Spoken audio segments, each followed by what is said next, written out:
আন্দোলন, সেই আন্দোলন কিভাবে দমন করা যায় তার ফলে হলে পাহারা বসিয়েছে এবং এই আন্দোলনে নাকি বিরোধী দল ভর করেছে এইরকম কথা বলে তারা আজকে শিক্ষকরা তাদেরকে বৈষম্যমূলক একটা পেনশন স্কিম নীতি তারা দিয়েছে, তার বিরুদ্ধে আন্দোলন সেইখানে নাকি বিরোধী দল। আমরা তো পরিষ্কার করি বাংলাদেশের সমস্ত ছাত্র শ্রমিক সমস্ত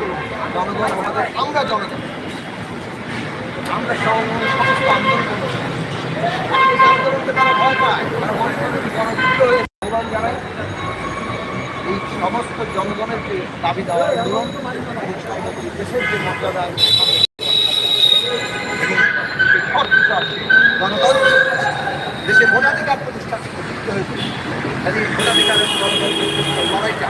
আমাদের জোরদার ভাবে করতে হবে, মানুষকে ভয় থেকে রাখতে হবে। সেই আন্দোলন গণতন্ত্র মঞ্চ আমরা সেই লড়াই করছি এবং দেশের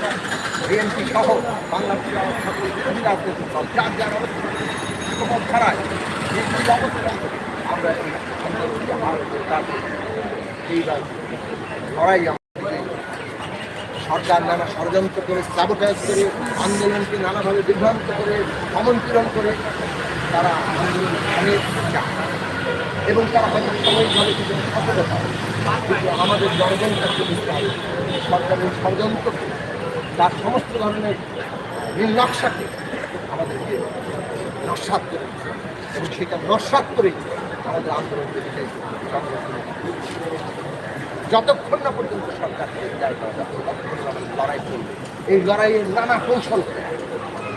কোনো মাঠ সরকারকে